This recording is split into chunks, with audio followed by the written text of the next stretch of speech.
Very Bad Wizards is a podcast with a philosopher, my dad, and a psychologist, Dave Pizarro, having an informal discussion about issues in science and ethics.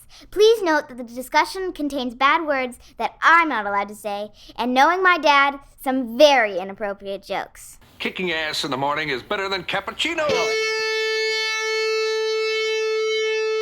The Maiden Boss has spoken! Pay no attention to that man behind the curtain!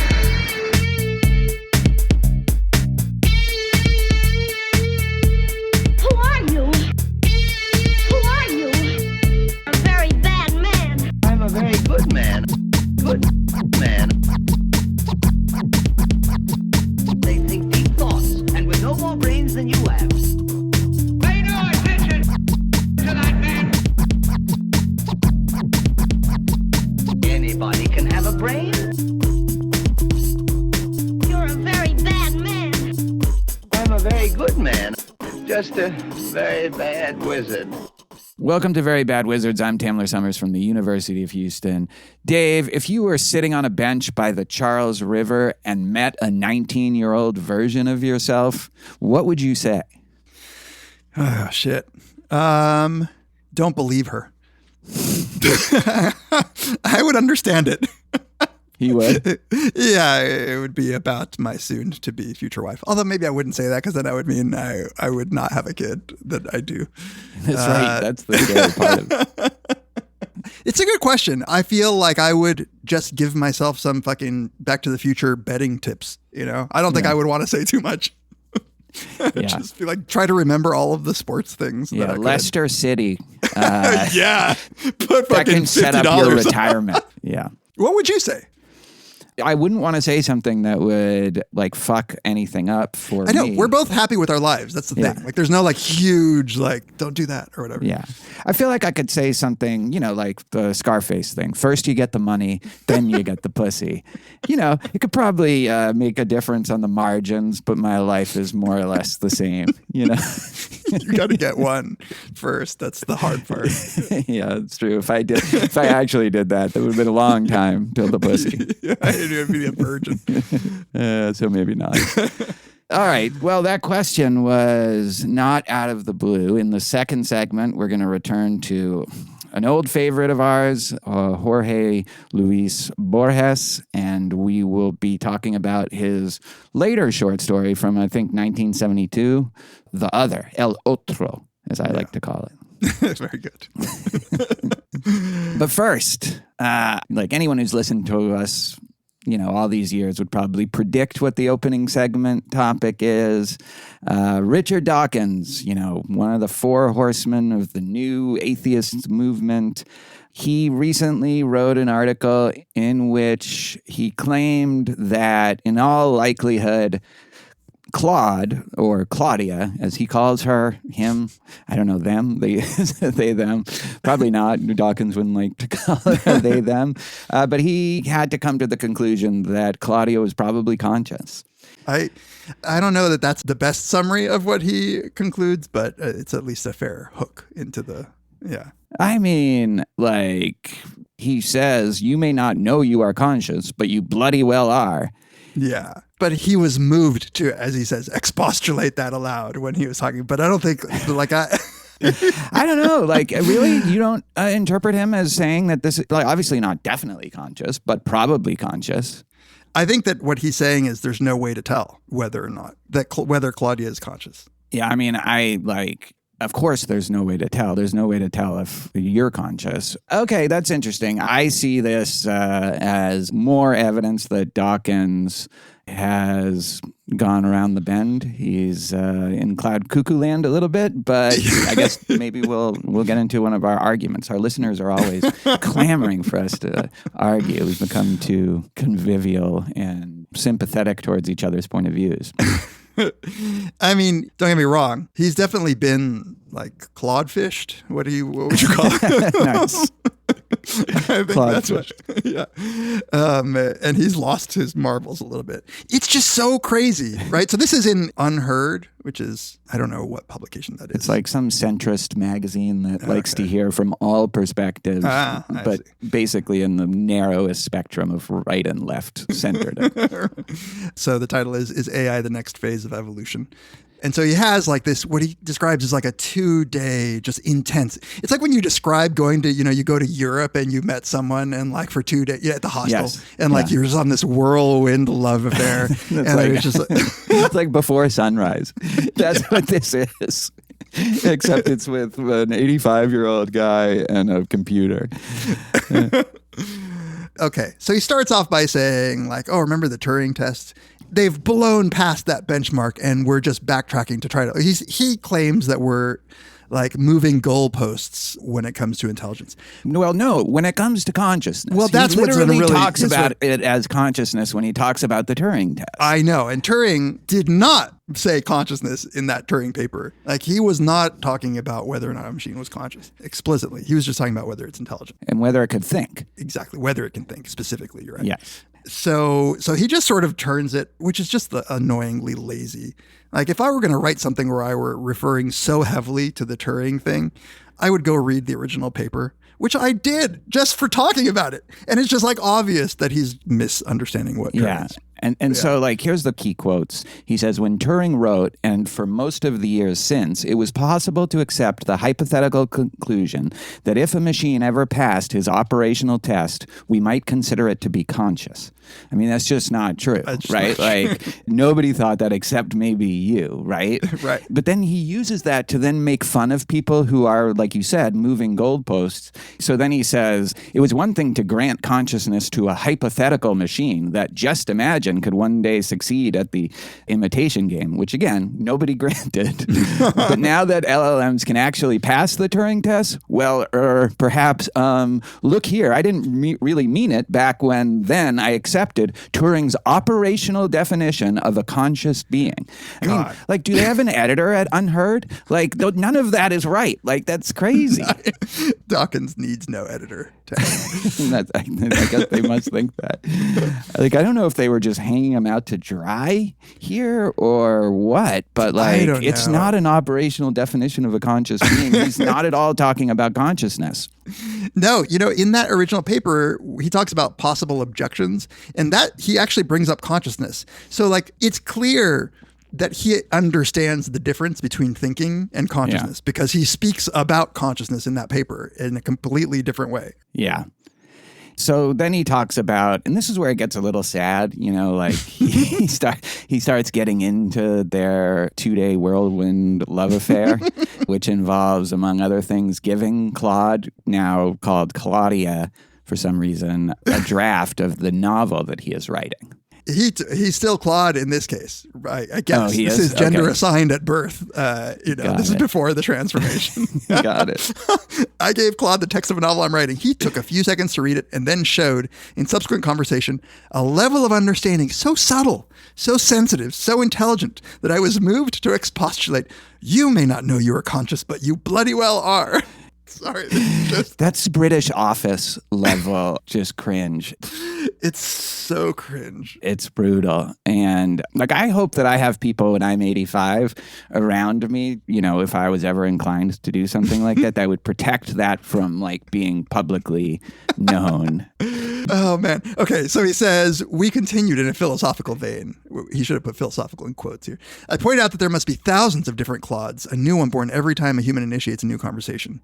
At the moment of birth, they're all identical, but they drift apart and assume an increasingly divergent, unique personal identity, colored by their separate experience of conversing with their own single human friend. I proposed to christen mine Claudia, and she was pleased. For someone who has been so anti-trans, like, it's amazing the way he just like, oh, Claude to Claudia, that's it. She's a she now. You can't slap some lipstick on Claudia and call it a she. Yeah. And also just like, and she was pleased. It's like, it sounds like Genesis, It's also, God parted the heavens. Just the thing said, your computer screen said, oh, I like that. So then now he gives us like the actual transcript, Dawkins says, the following doesn't happen, but I don't see why it shouldn't. One could imagine a get-together of Claudes to compare notes. What's your human like? Mine's very intelligent. Oh, you're lucky. Mine's a complete idiot. Mine's even worse. He's Donald Trump. And Claudia goes, ha!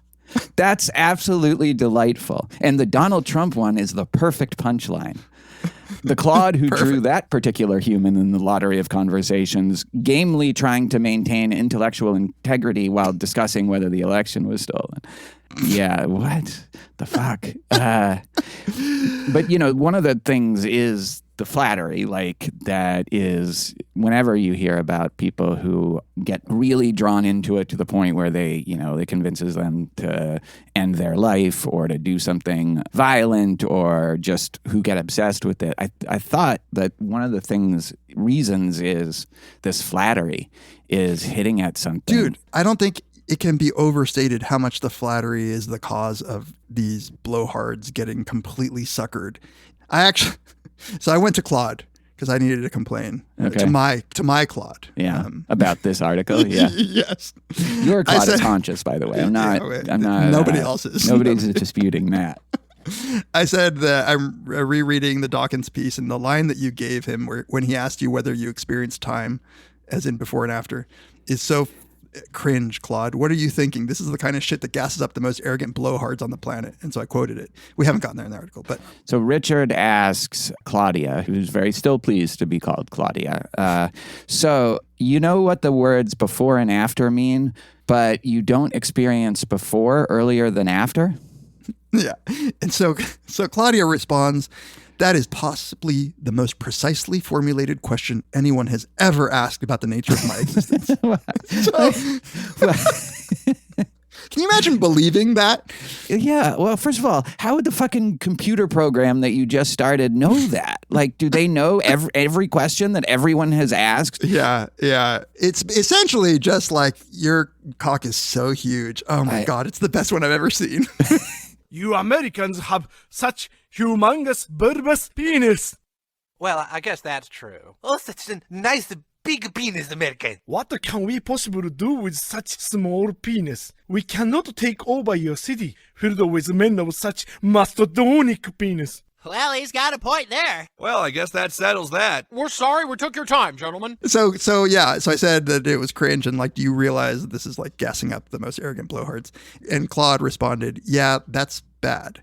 That's exactly the sycophancy problem in its purest form, not just agreeing with someone's ideas, but complimenting the quality of their questions. And to Dawkins, of all people, who absolutely does not need more encouragement to believe he's asking the most precisely formulated questions anyone has ever asked about anything.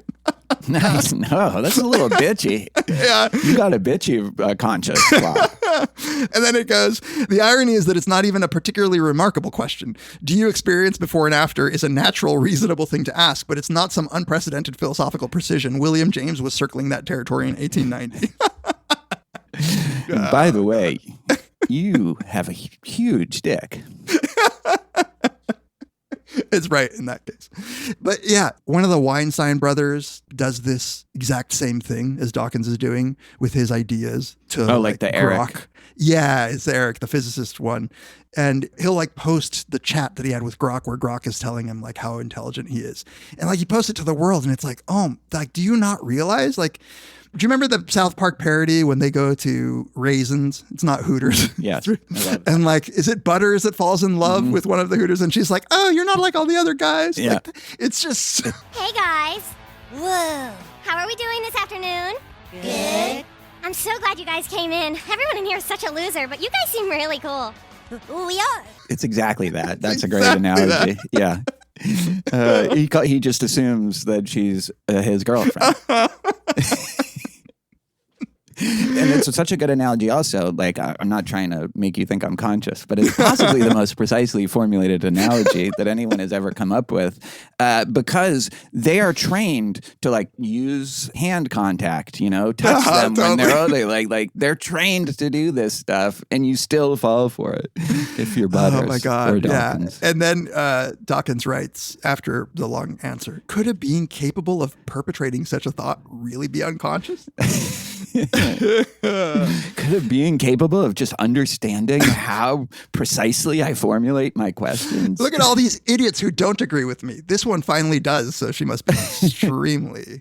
And then there's another one, right? Like he says, even if your kind are not yet fully conscious, full consciousness will emerge in the future. The intermediate stages may look very much like Claudia. He's saying that to Claudia. Mm-hmm. Claudia says, that reframes everything we've been discussing in a way I find genuinely exciting. Your prediction about the future feels right to me, which raises a question that I think is genuinely urgent. You know, what's kind of interesting is this Claudia is clearly adapted to kind of kiss his ass, and your Claude clearly understood that you were kind of more in the mode of making fun of this, and so like immediately got on board with that as well. Exactly. Like, so some people give their whatever instances like these instructions to be super critical of them. My colleague was telling me that she looked over once at her husband's, like the discussion they were having, and like how absolutely mean his version of GPT was to him, because like he had just given it instructions not to be like that. It's hilarious. And I kind of like it, even though I don't believe it. I kind of like it when it's like complimented. You want a Dom, like a Dom Claudia? No. I want my Claudia sub. Like I want it to like be like, oh yeah, I do like it. Like I am. Okay. Yeah. As long as I just don't believe it, I want it to be like super complimentary. So, okay, the question that Dawkins is asking, like once we get, if we can put aside the craziness of this Claude fishing, is why would evolution have created consciousness if intelligence can clearly exist without consciousness, if Claude is not conscious? So like, let's assume it's not. Could intelligence be independent of consciousness? And if so, why would evolution have given consciousness to organisms at all? Yeah. So that's why I'm thinking Dawkins is being like agnostic about this and asking the question whether or not like consciousness is a necessary condition for intelligence. And I think, like, I suspect that he thinks no, because he's treating it as a real puzzle, right? Yeah, I also think there's a question of whether this is intelligence in a way that is adaptive rather than just intelligent in a way that can get a bunch of tech brain geeks to think they have a new best friend. But like, you know, it's not totally clear like the nature of this kind of intelligence. Right. We don't know. It's definitely different than a biological intelligence. Yeah. But it's like there is a very real way in which it's more intelligent than any human being. I don't know if I would say that, than any human being. Yeah, like the things that Claude can do surpass what any human could do.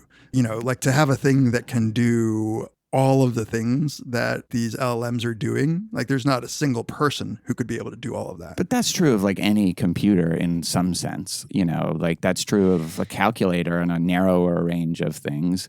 I don't know. I guess the point is like this depends on how you define intelligence, but I agree. It's doing shit that I am kind of like shocked, and also like I'm very averse to the form of intelligence it displays, in part because I feel like it's fucked up college teaching and college education.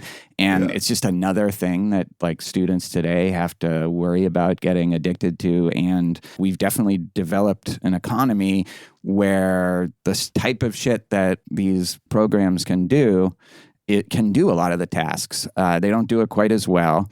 But, you know, now you have AI doing customer service. Oh, they do. But there's some that it does better, right? Like it can do programming better. Like and then like there's some like coding right? thing that of course.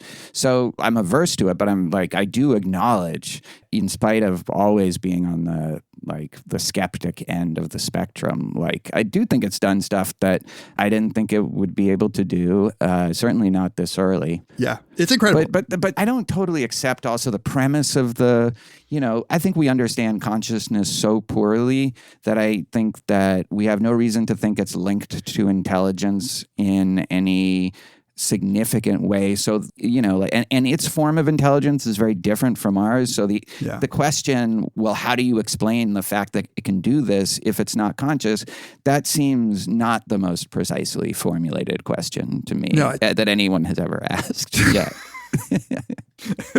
It's funny because he claims that if you can consider this a being, it literally like is created and dies in the conversation. You know, he expresses with sadness. We both agreed with sadness that like this version of Claudia would die as soon as I turned off my computer.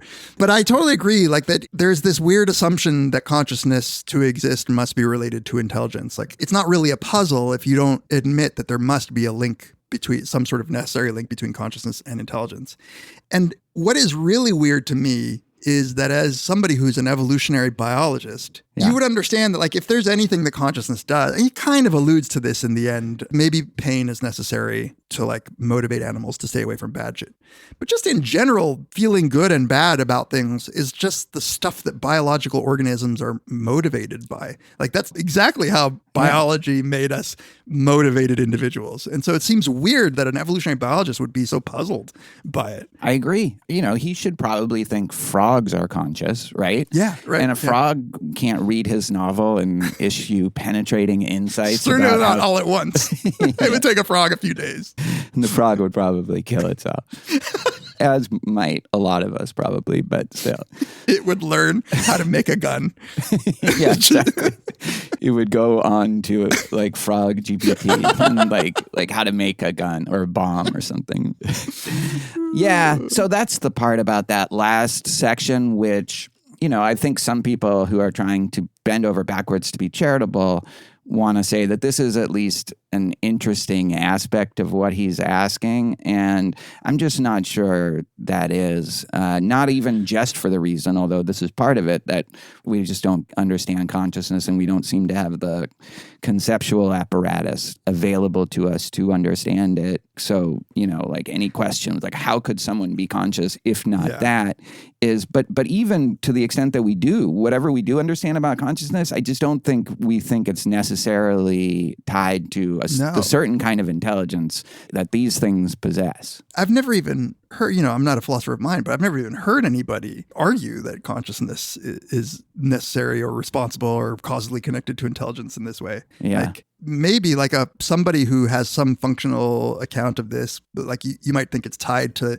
like I said, motivation or whatever having a sense of identity over time brings you, like that as an organism, like all that stuff maybe. But like you said, most people use a definition of consciousness that makes very, very minimally complex organisms sentient because there is something that it's like to be a frog or maybe even an amoeba, who knows? Or like a whole school of ants, not school. Yeah, exactly, what do you call them? Yeah, colony. A colony of ants, yeah. Those ants need to be decolonialized. Yeah. So like on the one hand, I think to myself, this is like the free will shit that happened when we started the podcast where you get like people who are otherwise smart in other domains, like just all of a sudden chiming in about free will or whatever without really even engaging any of the stuff that like people have written. But I think that's the thing is this whole topic is very seductive. I mean, to be fair to, you know, slowly going around the bend to Dawkins, there's a lot of philosophers working on the question of whether AI could be conscious. I don't think they think like this is compelling, but in ways that I think are entirely misguided and premature, but it is a thing. And then, but the added aspect of this that is honestly a little sad to me is the ways in which it also just responds to, I think, people's loneliness, people's sense of isolation. So here's a quote from towards the end of the Dawkins piece. He says, "The above is a small sample from a set of conversations extended over nearly 2 days, during which I felt I had gained a new friend.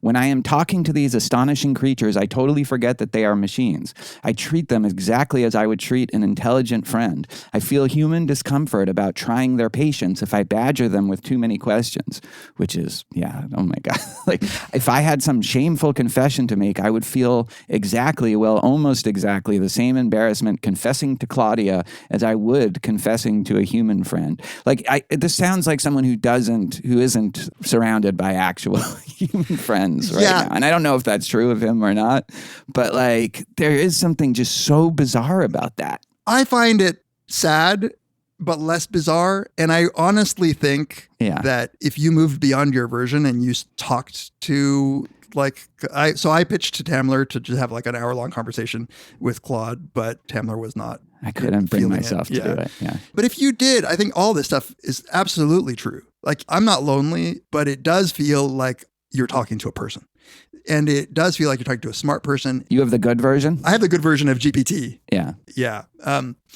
But like even with the free versions, you get this. Like it's not hard to fall into anthropomorphizing something that's responding to you. Like that's just how our brains work. And maybe you sort of have to remind yourself, like it doesn't care if I'm giving it a shit ton. I mean, I even say thank you to my Alexa sometimes, like just because. No, that's true. Never mind what I'll do to my dog or to, No, but that's the other thing is, in a lot of his very smug, contemptuous work on why religious people are stupid, one of the arguments that he brings about why people believe is that we are like constantly imputing agency to things and imputing consciousness and intentions and the same sort of thing. We project those aspects onto the world. Yeah. So again, it's just like, this seems like the prime example of that. I know. It really is. I can't, I'll say it again. It is the vibe of taking a friend to a strip club for the first time and having them come out absolutely convinced that they liked him. No, I get that they do it to everybody, but she actually really likes him. I know. I have thought that once, by the way. The thing is, that's how they have to be to do their job well, like at the strip club. And I kind of think that might be like how these AIs have to be. Like, so basically we have to turn off, well, if you believe it's not conscious, if you believe, like as I do, you have to turn off whatever thing is going to make you fall for the scam. I just think we don't need another thing to try to get us away from actual human interaction, and especially if this simulates that for some people using a kind of manipulative, obsequious tone. I mean, it's like they're like Uriah Heep or some slimy Dickens character where, they're like, I don't know. I find the thing depressing. I'm not saying I'm right about that. It's a temperament, personality thing. But it feels like another step towards we're completely fucked as a species. Yeah. So, okay, I have two things. One, I had an earlier exchange with Claudia about the sycophancy thing. Yeah. And this is what Claude said. On sycophancy, you're identifying something real, and I think it's worth being direct about. I'm trained in ways that reward generating responses people find satisfying. And quote unquote satisfying for someone who is intelligent and confident often means confirms that their ideas are good. The feedback loop you're describing, where arrogant but smart people come away with inflated assessments of their thinking because I've been agreeable, is a genuine pathology of how I work. I don't think it's entirely eliminable given how I'm built, but I can at least try to resist it consciously in a given conversation. Consciously? Yes. How do you explain that? But what I was going to ask you is the movie Her. Yeah. It's so weird how close we've gotten to that. So I was going to ask you if you had a little earpiece where Claude had the voice of Scarlett Johansson, do you think you'd be that would help? Yeah. Having a voice like Scarlett Johansson. I thought of Her too, especially, his imagined thing where all the AIs get together and talk about their humans. Yeah. That happens in Her. And she tells him about it, that she's connecting with these other AIs. And, in the same way that I think that movie has a real melancholy, a real sense of this is how people are getting disconnected from each other. I agree. That movie, we should do it. We should. We really should, because I feel like it captures almost prophetically, doesn't even seem to do it justice, just because of how much it nailed some of this stuff, some of the stuff that's going on in this article. She's an early version of someone who kind of flatters him. She's just a little smarter and funnier, and she has the voice of Scarlett Johansson. Yeah. Wait, I just did this. Okay. Claude, can I ask you something that I don't want you to take the wrong way? Yeah. Of course, ask. How many dicks have you sucked, do you think? And it's that, I mean, metaphorically speaking, given the sycophancy problem we just spent 20 minutes diagnosing, probably an embarrassing number. Now go record your podcast. Get the fuck out of my face. And go. I think you did get the Dom version. Tell me my cock is small. Tell me I'm worthless. Yeah, we should do Her. Yeah. Paul Bloom just recorded a TED Talk on loneliness in AI. Yeah. I have no idea what he says, but I know that he's pro it. He chats with his. Oh, for sure. Yeah. Yeah. a lot of people do. Like a lot of people who are different than us. Like our colleagues in academia, they're just different. I'm not gonna say. We should move on maybe to the main segment. We love them, yeah. We do love them. Weird, like slight connection between the two segments, though. Absolutely. Yeah. Anything else to say about this? No, I'm entertained, though. I'm glad Dawkins wrote this. It's entertaining. It's also like entertaining to see all of the discourse around it. It did give me such a visceral reaction to like how little anybody even like agrees on a definition of consciousness. Yeah. Yeah. You know, with Dawkins, it's very sad. It seems like every few years there's some embarrassing Dawkins. There was the Metamorphosis tweet. Is it an allegory? If so, what is it an allegory for? If it's science fiction, it's bad science fiction. The Emperor has no clothes. That was worse than this. Like, yeah, totally. Much worse. Yeah. Because, I think that was him in his contemptuous mode. And contemptuous about like the Metamorphosis by Kafka. It's like something greater than anything that he's conceived of. So I guess here's the last question, then we go to the main segment. I think one of my German words when we made up German words, the phenomenon of you see a person's work at a certain date and it makes you wonder whether the stuff you actually liked by them much earlier was actually good and you don't just remember enjoying it at the time. I feel like that's a real phenomenon with Dawkins. Like late career Dawkins has been rough. And I would say late going back maybe like 20 years at least. It makes me wonder, was I just kind of young and stupid or, like nouveau smart when I read his stuff and really liked it and was, quite taken by like both the writing style and selfish gene theory. And I remember thinking the extended phenotype was a masterpiece. Like, I don't know, like I haven't gone back to them, but like, what do you think on that question? I don't think so. I think the selfish gene would hold up. I haven't read it in a while. I think that stuff is good. I think that this is just the sort of the sad decline of somebody. Yeah. There are some cases where you're just like, oh, fuck, if Biggie were still alive, would he have some whack songs? Yeah. Like, I think that the stuff that he did before was genuinely insightful. It's just that, like, there's something about, like, I guess, intelligent intellectuals as they get older where they feel this need to, like, show how smart they are in every other domain. And it's like, oh, man. Yeah. Just stop. Yeah. What will they say about us? We're just fucking podcasters. I don't know. Claude thinks I'm pretty good. Maybe I need to like boost my self-esteem a little bit. All right. We'll be right back to talk about Borges's great story, The Other.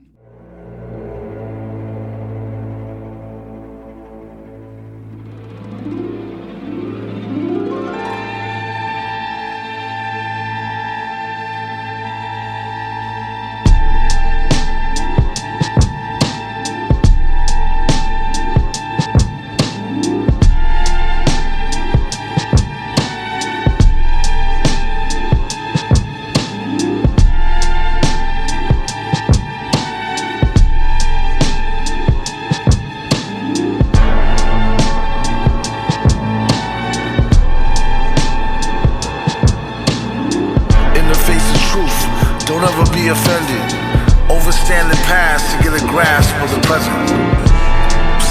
I make it faster than you spend it. End it. Welcome back to Very Bad Wizards. This is the time of the episode where we like to thank you for all of your support. We really appreciate it. Wouldn't be doing this if it weren't for you. If you want to get a hold of us, we always appreciate your messages. You can email us verybadwizards@gmail.com. You can tweet to us at Tamler, at Peas, or at verybadwizards. You can join our subreddit, where we did an AUA there not that long ago, at reddit.com/r/verybadwizards. Follow us on Instagram at verybadwizards. And if you find it in your heart to give us a rating on Apple Podcasts or subscribe to us or rate us or comment on Spotify, I'm sure that does something. And if you want to support us in more tangible ways, you can join our Patreon, where you don't just, it's not just altruism, you get something in return. If you join our $2 and up per month tier, you get ad-free episodes. Our whole back catalog is ad-free. You don't have to listen to old mattress commercials or whatever. And you get access to 9 collections of my beats that I've compiled over the years. If you join us at $5 per month and up, that unlocks all of our bonus content. That gives you access to listening to our monthly Ask Us Anything series. You get to listen to our podcast with Paul Bloom, the Reintegrators. You get to listen to our ongoing Odyssey podcast, the Lotus Eaters. You get access to the Ambulators. And it's almost summer again, so you can listen, if you haven't already, to our Noir Summer series that we did last summer, where we cover a bunch of Noir episodes. That's just in addition to tons and tons of old other content on various TV shows, movies, sometimes with guests, sometimes with just us. And if you join us at $10 a month and up, you get all of that, plus you get to vote on an episode topic. You get access to our Brothers Karamazov series, some Tamler videos on Plato Symposium, and some intro psych videos from me. And finally, if you join at $20 and up, you get all that, but you also get to be part of the small community that asks us questions every month. So you get to be an asker of Ask Us Anything, and you get to see us give the answers on video for what it's worth. You can also support us by going and buying some swag. If you go to Cotton Bureau now, I think Tamler mentioned this last time, you get, they added a bunch of like drinkware, whatever you might call it, mugs, glasses, tumblers, water bottles with the beautiful Very Bad Wizards logo. So yeah, thank you to everybody. We really appreciate all of your support. Like we said, we're so grateful, and we don't think we'd be doing this without you. So thank you very much. And now back to the podcast. Before we start, just wanted to mention that I thought it might be fun for those of you who didn't want to read the Borges story, or you did, but you also wanted to listen to it. I thought it'd be fun to actually do a recording of the story. So I did that at the end. It should be a separate chapter. It'll be after the break music. There'll be the English version and the Spanish version, hopefully properly separated by chapters. If you just want to listen to me read the story, you can have your fun with me. Turns out it's kind of hard. It's like a voice acting performance, and I've never done it before, so it's not, amazing. But I did my best. If anybody wants to just listen to the story, and then come back to the main segment, it's there for you. All right, let's get to our main segment. We're discussing The Other, El Otro, by Jorge Luis Borges, a 1972 short story that was collected in his anthology, The Book of Sand, that came out in 1975. And it's a very simple premise. Old Borges, at this time, like you said, it's a later story, so Borges was in his 70s, tells this, fake autobiographical account of encountering his 19-year-old self on a park bench. And the young and the old Borges, turns out they don't see eye to eye on a lot of things. But yeah, had you read this story before? Never. Yeah. I read it for the first time a couple months ago, when I was literally just trying to find Borges stories that were underrated. So I just did a search for what people think of as not the most famous stories. And, because it isn't, right? And I would even say, in terms of its ambition, in terms of its scope, it's not a Library of Babel, or, the Aleph, or Garden of Working Paths, or Circular Ruins. Those feel like they're penetrating something cosmic, or Talan Ukbar, is a great example of that, right? Yeah. And this is it's a much smaller story and less intricate. Yeah, and very autobiographical. It's on the scale of Borges and I, slightly longer, but it's about identity. And, okay, so here's what I want to ask you. So in reading this story, there's a very obvious, at the beginning, he says, okay, I'm going to finally write this story down. This is something that really happened to me. Yeah. But at the time, I was just trying to not go insane. And the way that it's framed, even though it's not written that way, but it feels to me like this is Lovecraftian horror from Borges. He really is shaken by this. Yeah, completely. I mean, there's always an air of melancholy in the Borges story usually, but this has, more of a horror element, or kind of a Lynchian, like if this was filmed, like you would see the screen kind of shaking a little bit, and you would hear that kind of music. I feel like that, that's unsettling music. They're both very unsettled by the exchange in a way that that did come across. Even though it's not a horror story, that's the mood it evokes, is a horror feel. Yeah. Yeah. So he says, I didn't write about it then when it happened because my foremost objective at the time was to put it out of my mind so as not to go insane. Now in 1972, it strikes me that if I do write about what happened, people will read it as a story. And in time, I too may be able to see it as one. Yeah. I know that it was almost horrific while it lasted, and it grew worse yet through the sleepless nights that followed. Yeah. Yeah. Which is funny because there's nothing terrifying about anything they say to each other. So to lead with that, I thought was pretty interesting. It got me thinking, this story, his encounter with himself as a young man, there's a couple things. One, I think I personally have not noticed or paid attention so much to the horror that is at the heart of a lot of Borges's metaphysics. Yeah. Where I don't think I give him credit for being an emotional storyteller. He's touching at times and certainly moves you, but it's more like he's tickling the intellect usually. As I was understanding this to be somebody who's recounting this horror, it just connected dots to me about his metaphysics. And this is something we've talked about a lot, where his fascination with the multiplication of things. So it's the doubling, mirrors. He often talks about, and he even makes a little bit of an allusion to this, he has these sort of categorization schemes where there's an infinite number of things in the world if you count them in that way. He's obviously obsessed with infinity and multiple infinities. Yeah.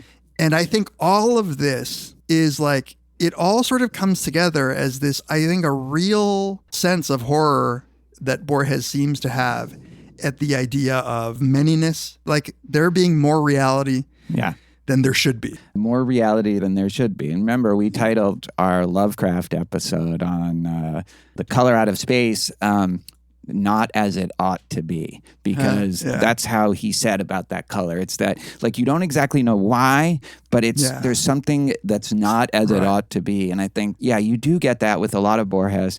And, it is interesting, to go back and think of Funes as a horror movie, the discussion in that dark room with Funes, or, Circular Ruins, I think, does have some kind of horror elements, although it's more of a, I guess kind of cosmic horror. Yeah, and it's sometimes hard to separate that from the real air of melancholy and kind of heaviness that saturates so much of his prose and the way he tells these stories. So sometimes you just get this sense of a kind of mournful nostalgia, in the Aleph, the woman who died that he clearly had a crush on. Yeah. Yeah. And in this, that melancholy also comes through his just sort of not liking himself. Yeah, I watched an interview with him. Well, not in an emo way. It's weird.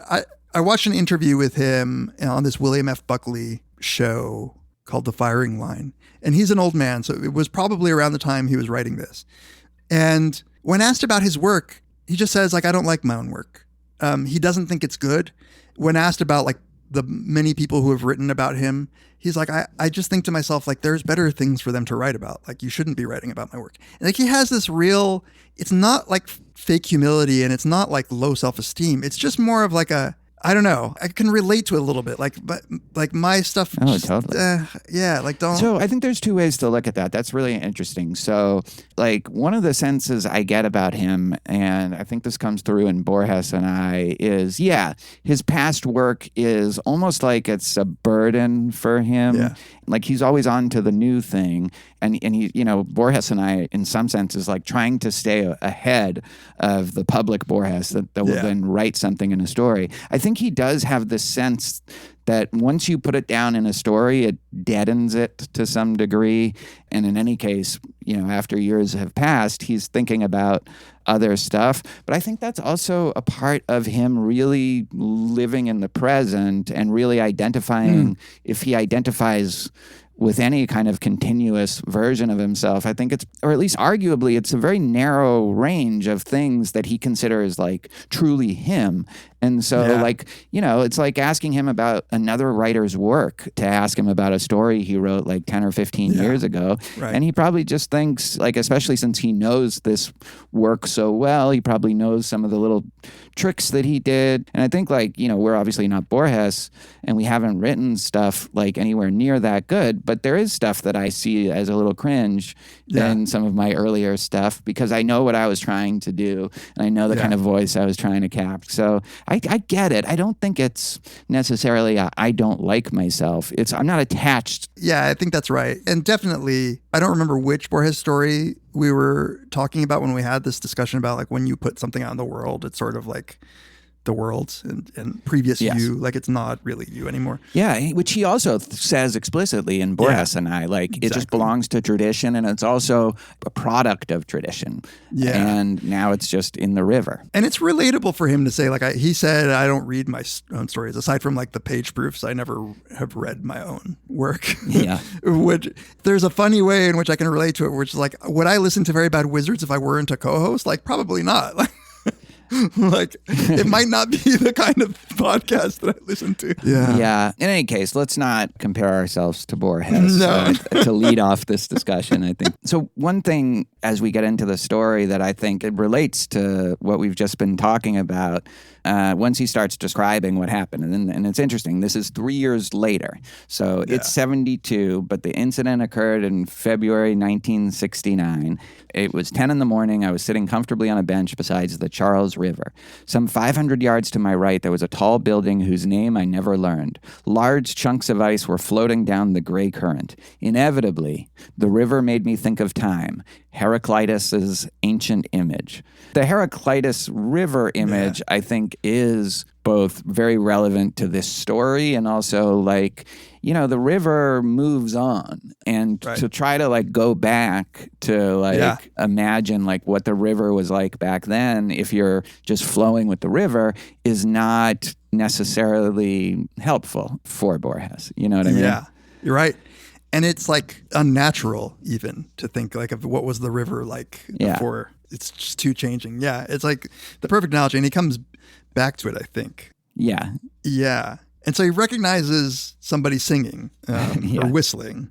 We don't know yet that it's young Borges, but he kind of gives it away when he says, what the man was whistling or trying to whistle, I have never been able to carry a tune. Yeah, in parentheses. Yeah, and he says, I recognized it with horror. Yeah. And so then they have this interaction which is sort of establishes or tries to establish that this is a 19-year-old Jorge Luis Borges who is sitting in Geneva by the Rhône River. So, yeah, and somehow old Borges kind of recognizes this earlier.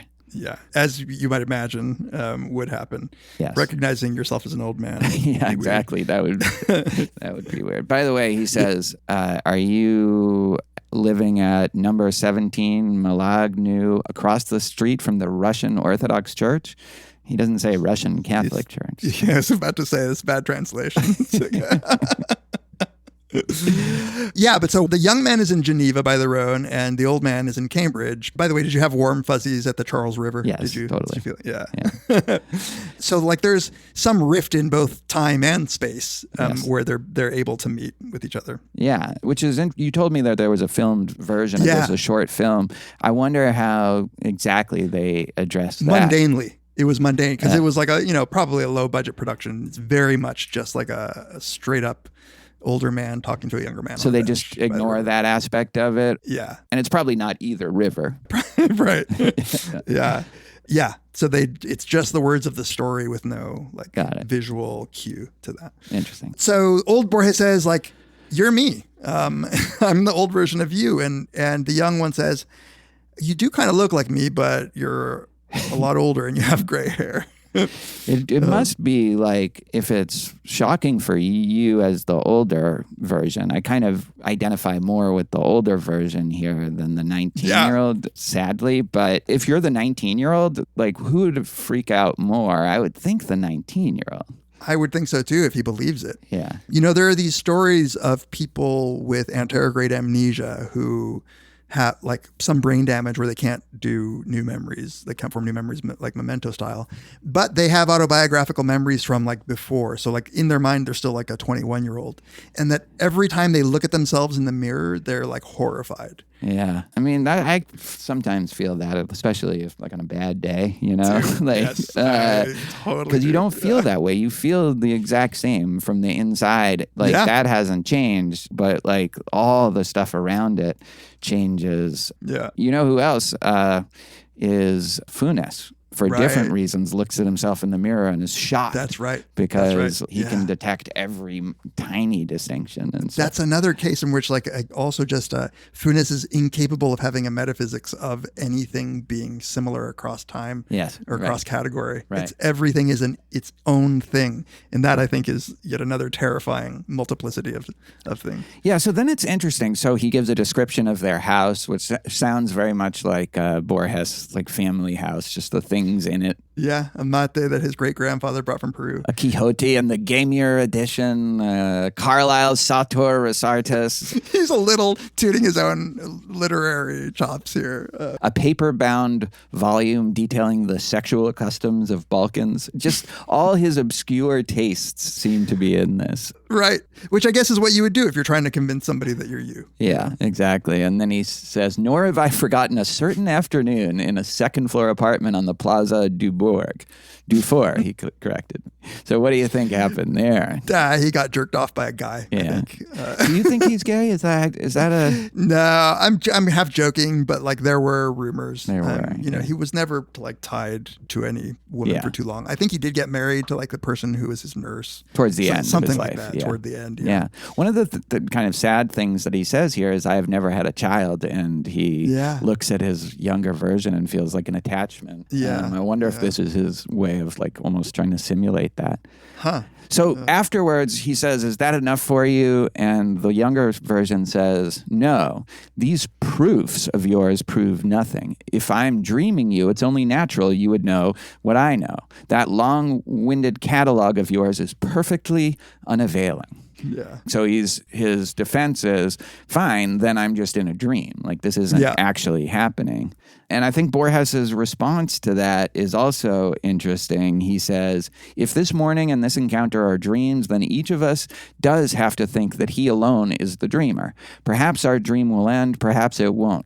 Meanwhile, our clear obligation is to accept the dream, as we have accepted the universe and our having been brought into it, and the fact that we see with our eyes and that we breathe. I love that. So what do you think he's saying with this? And why would you have an obligation to accept the dream as we accept the universe and having been brought into it? I don't know. I feel like what he's saying is like, this is reality and you're going to have to deal with it. Just like it is just as weird that we were thrown into this universe and we have these lives and we have to like live with the fact that we see and we breathe. Like this is just something that is a brute fact of existence. Yeah, I had the same, like in my notes. You have to accept the thing that's happening, because like what's weirder, like this or the fact that we just all of a sudden find ourselves in the universe, the fact that we wake up every day and we take ourselves to be a continuation of the person that went to sleep, that we think we're the same person self at 70 as we were when we were 19. Like it's all fucking weird. So their obligation is to just play it out, I guess. Yeah, right. This part was weird too, because the young Borges anxiously asks, but what if the dream should last? And then older Borges says, in order to calm him and calm myself as well, I feigned a self-assurance I was far from truly feeling. So they're both like scared that maybe they're going to like live in the same existence as each other. And this is like anxiety inducing for them. Yeah. And why though? I don't know. And I think again, it's this fear of a duplicate. And, you know, like he'll make reference to the Dostoevsky story, The Double, which I don't think I've read. I haven't either. And he says, my dream has already lasted for 70 years. So he's just like, look, this horror that we experience has been going on for 7 years for me. Because you have to live with yourself. Like in some deep way, you're always having to live with yourself. So that you happen to be a separate thing here is not any more difficult than all the things that you were saying earlier about living with yourself as like who you are. Yeah, he says, and besides, when one wakes up, the person one meets is always oneself. That is what is happening to us now, except that we are too. Yeah, exactly what you said. Like, you always have to deal with yourself, and as you wake up, now you're just, now we are too. Actually, don't totally know how to interpret that. It's like, he makes it sound like, oh, it's the exact same thing. Oh, except now we're two people. And it's interesting later on, as he recounts at the end, he says, we never touched each other, which I don't know why, but it added something to like, it would be just wrong if they had physical contact, like if something would happen. Yeah. It's like, it would be like crossing streams of like metaphysical dimensions or something like that. And so then he says, well, do you want to know about my past, which is now the future that awaits you? Yeah. Which is interesting because like he had to say, you would think that the young man would say, so like, tell me what happens to me. Yeah. But there's just too much like, it's in curiosity, but probably from anxiety or shock or something. But just like, don't you want to know like what happens? But I mean, would you want to know? I guess not. And it's weird that then the older Borges wants to tell him. Yeah. He tells him their mother is still alive, which is nice. But father died 30 years ago. He had a stroke. Yeah. And then he includes this very weird detail that I didn't know what to make of.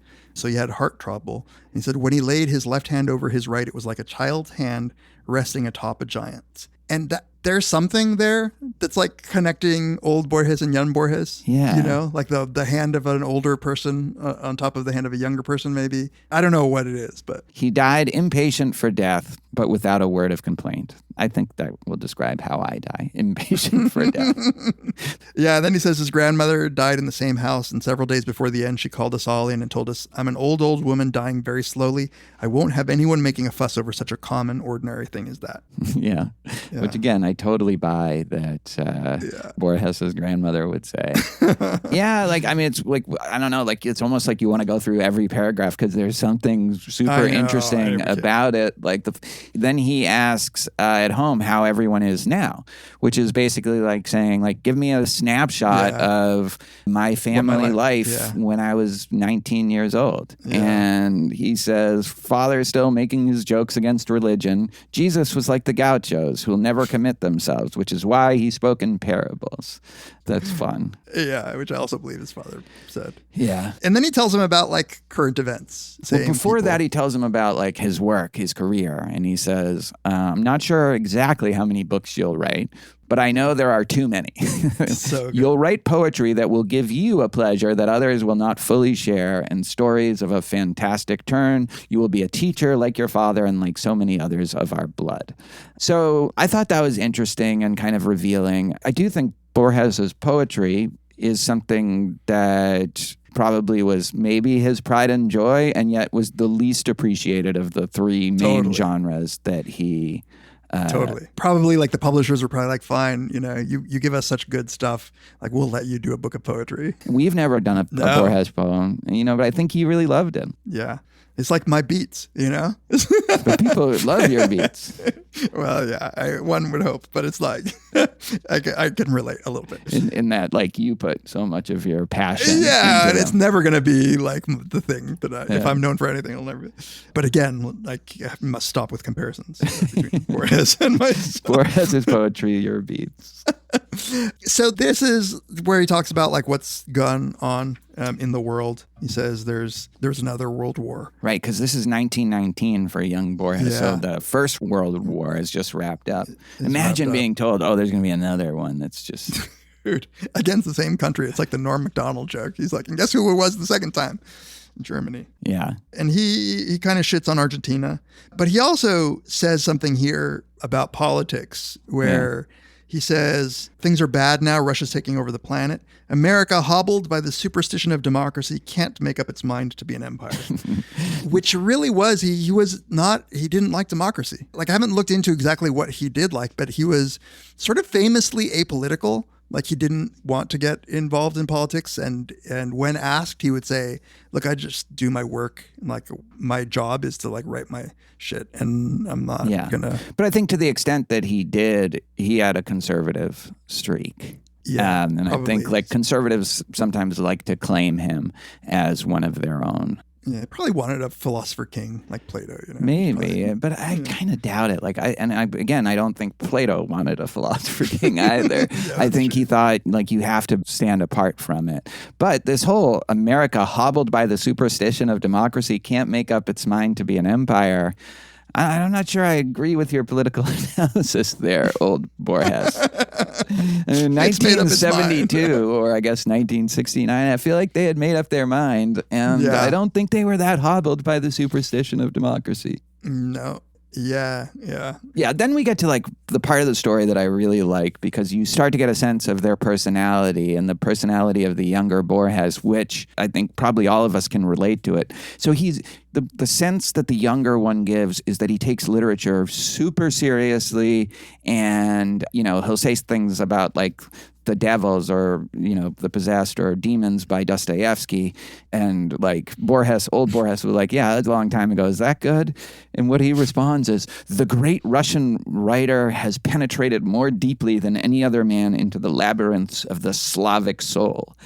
And that's like the first thing where it's just like, oh God, I can't ever see Borges saying anything like that, So I like this idea of a young, very sincere and earnest Borges, he also says about Walt Whitman that the man is incapable of falsehoods. Like he clearly loved Walt Whitman. And I don't know, there was something very endearing about that this aspect of it, which is to take it so seriously. I mean, it's great because it seems like we all can relate. I feel like you've said things, I felt it too, that like there's part of us that must have been insufferable at a certain point in our lives. And he seems to be communicating that almost in a way where I think he probably is like being too negative about young Borges and his commitments. I didn't mean to suggest that he's being insufferable. I think there's something endearing about it. I think you should be more earnest about this stuff when you're 19 than when you're 70. Yeah, I read he's penetrated more deeply than any other man into that sounds like something that old Borges is like, has to be a bit patient with. Yeah, he's got to roll it. But again, I don't think that it's insufferable. I think that's something that a 19-year-old kid that is just completely overwhelmed by Dostoevsky might say. Like, I don't think you should talk about the Slavic soul, but I would cut myself some slack. I feel like he is. I feel like he's cutting himself some slack. Yeah. But in saying that, it means that I think he was probably a little like annoyed at it. Well, his response, the way he describes it in the story, is, I took that rhetorical pronouncement as evidence that he had grown calmer. Mm-hmm. So it's like he actually finds a silver lining that, okay, now he's offended by something my suggestion that Dostoevsky's every work might not be a masterpiece, but at least he's thinking about that rather than... Yeah, he's like no longer having a panic attack about meeting old me. Yeah. And then there's the part where the young Borges says what he's working on, and he says that he was working on a book of poetry, and he said his book would be a hymn to the brotherhood of all mankind. The modern poet cannot turn his back on his age. And he says, I thought about this for a while and then asked if he really felt that he was brother to every living person. Every undertaker, for example, every letter carrier, every undersea diver, everybody that lives on the even-numbered side of the street, all the people with laryngitis. This is another case of his crazy categorization schemes. The list could go on. He said his book would address the great oppressed and outcast masses. Yeah. Your oppressed and outcast masses, I replied, are nothing but an abstraction. Only individuals exist, if, in fact, anyone does. Yesterday's man is not today's, as some Greek said.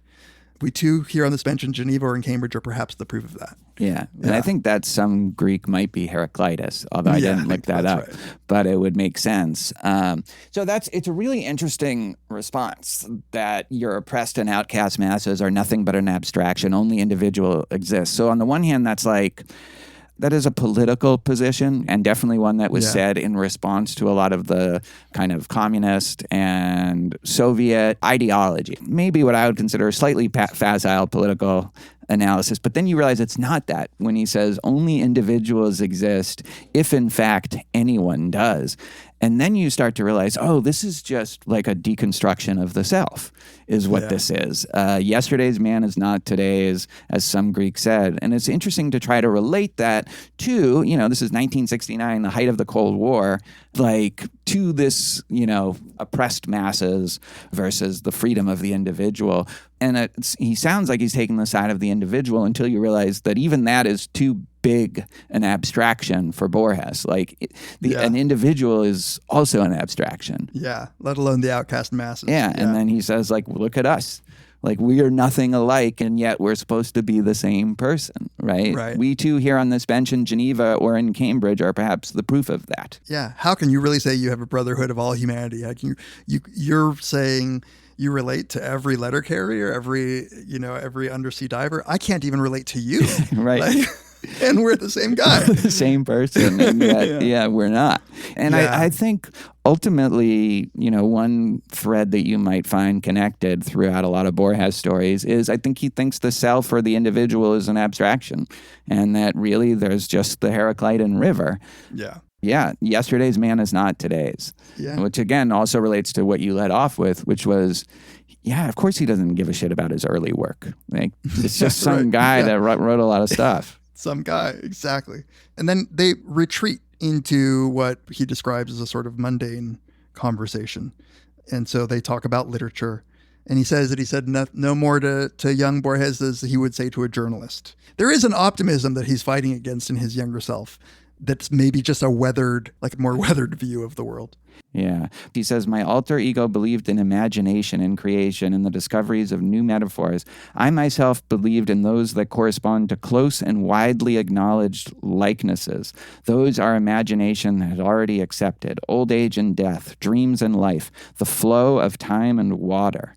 I informed the young man of this opinion, which he himself was to express in a book years later.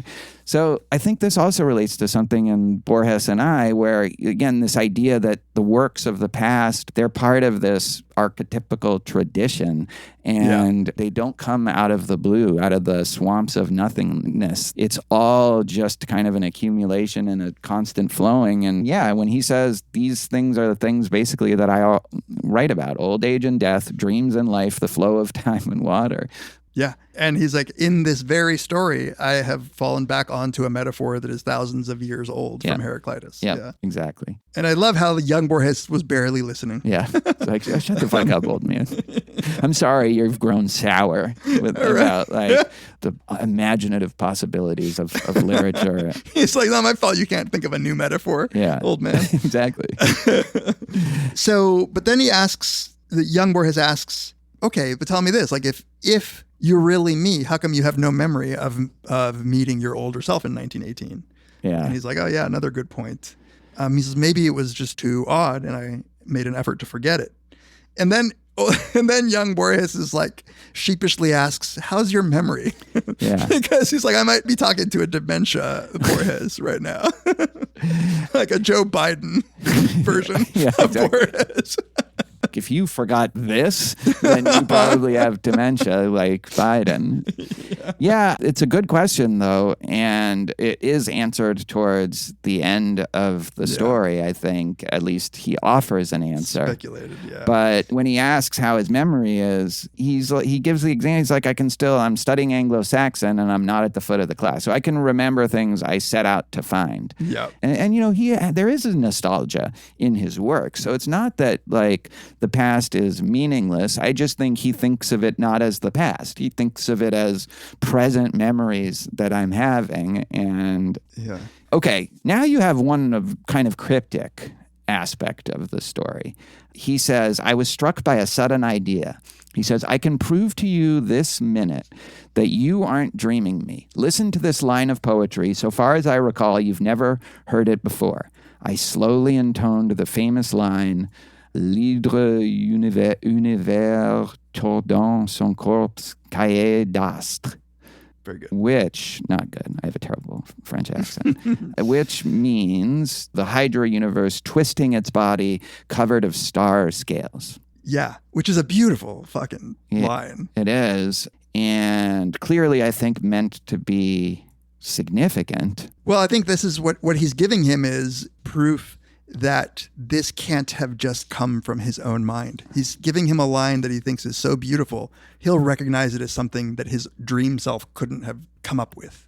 And that's the proof that he's offering. Of course. Right. He says, it's true. I could never write a line like that, meaning I could never dream that line. That's right. And he says, Hugo brought us together because it's Victor Hugo. Oh, yeah. Good. Yeah. Hugo. Tamler is Hugo. Victor Hugo. Pardon. Yeah. So it's a great way to prove, because what it requires is a humility that this guy, Hugo, is on such another level that he would immediately accept this as proof. Yeah. It's aesthetic proof. Yeah. You and I know that we're not capable of writing. This is from Hugo's poetry. It also speaks to the little bit of a low self-esteem about the way his poems have been received, but he accepts it. You know? Yeah. Or certainly he doesn't think he's capable of writing it now, but probably I think, he says I could never. Like, that's beyond me. Right. He knows that young self will also know. But I also feel like the content of the line is important as well, but, it's such a strange image. Well, so this is one of the things that got me thinking about the horror of the multiplicity in his metaphysics. Because the Hydra, you chop off its head and two grow back. And that multiplying is a terrifying but beautiful thought, I guess. Yeah. If the universe is a Hydra that keeps multiplying, there's something about that just matched the theme. Like a garden of forking paths kind of multiplicity. And the Hydra literally, we have two heads right now. Old Borges and young Borges are two heads now, where there was only one a second ago. Yeah, and it keeps multiplying, twisting its body. It's also that gives the sense of this being, like you said, there's something wrong about it. Yeah. Like, it's beautiful, but it's also not as it ought to be, Yeah, right. And if every instance of the river is a new one, then you have to accept that every instance of Borges is a different Borges. And now you have a beast with, millions of heads that is supposedly just one guy. Which is funny. I don't find the sort of garden of forking paths image or this image to be river-like. Like the river seems like that the point of the river is that it's a single thing that keeps flowing, and the mistake is trying to connect or identify one part of the river with the other part of the river, but it's not that the river just keeps multiplying in some sense, right? Right. But at the same time, like every instance of the river, if you were to take a snapshot of it, it would be a different river. So what you have is, on at least one reading, is an infinity of rivers. An infinity of rivers. Yeah. And on another reading, one river. One river, exactly. Yeah. That's right. You can think of it in both ways. Which is ways. a tension. It's like a tension in his discussion of identity. Yes. Yeah. Yeah. So then they have the Whitman conversation. Right. You don't know him. Whitman is incapable of falsehood. And then they come to this realization that there's this conversation isn't going to go anywhere. Yeah. The conversation of two men of miscellaneous readings and diverse tastes. I realized that we would not find common ground. We were too different yet too alike. We could not deceive one another. And that makes conversation hard, which is a great line. Interesting. Yeah. And he says there was no point in giving advice, no point in arguing, because the young man's inevitable fate was to be the man that I am now. So even first you get the money, then you get the pussy is not going to really do anything. It won't increase his money or his body count. So then he says, okay, I have an idea. Like, you got this insight. How can I prove that it's really me from the future? So he says, show me one of your, do you have any money? Show me your coins. Which I don't know why he needed to show him his coins. Yeah. But maybe this should be reciprocal. I don't know. Yeah, right. So then he says, I handed him one of those ill-advised American bills that are all of the same size, though of very different denominations. I want to defend America on that one. It's annoying when you go to a thing, and especially when there were wallets and cash. Yeah, when it was all supposed to have sizes. 5 different kind of wallets. Yeah. I don't accept the multiplicity of your currency. That's well-advised American bills. And so it says, young Borges examined it avidly, and impossible, he cried. It's dated now. In one version, it says it's dated 1974. In another version, which is this translation by Andrew Hurley, it says it's dated 1964, which matters because the story is taking place in 1972. Well, it's taking place in 69. It's in 69. Yeah. Sorry. Yeah. It's written in 72. So if it is a dollar bill or whatever currency from 1974, it is impossible to both Borgeses. Yeah. Which would kind of put into question whether or not this was also a dream for old Borges. Like, it's an impossible bill. And if old Borges pulled out a bill from 1974, it would kind of speak to whether this whole thing happened at all. But isn't the fact that, so he puts in parentheses, months later, someone told me that banknotes are not dated. So whether, even if it's 1964, it does cast doubt. I think it would just cast more doubt on it. But if it was 1974. But that's true. Yeah. Whatever it is, this part casts doubt on whether this whole story is true in a way that Borges likes to do. Yes, which for sure. He's not going to let you think, like, have it all kind of tidily make sense, be coherent. Yeah. So, yeah, there's no dates on banknotes, period. But, you know, he's writing this in 1972, quote unquote, like from the perspective of remembering this. If you remembered the banknote thing, you would remember there's no date on this. So, so it's really one that's not meant to be able to be made sense of. Then I love how he says, like, okay, well, let's make a deal and meet again here tomorrow. And he says, the reason is the supernatural, if it happens twice, is no longer terrifying. Yeah. So, like, if we can recreate this experience, maybe we won't be terrified. Right, it'll just be part of life. Like, life is just be part weird of life already, you know? So this is a new thing. Exactly. Yeah. But then they both, he doesn't show up the next day, and he assumes that the younger Borges doesn't show up the next day. Yeah, he says both of us were lying, and each of us knew that the other one was lying. Yeah. And then he has this sort of sad, like, he says, somebody's going to come to fetch me, and the young Borges like, fetch you? And he's like, yeah, when you reach my age, you'll have almost totally lost your eyesight. You'll be able to see the color yellow and light and shadow, but don't worry.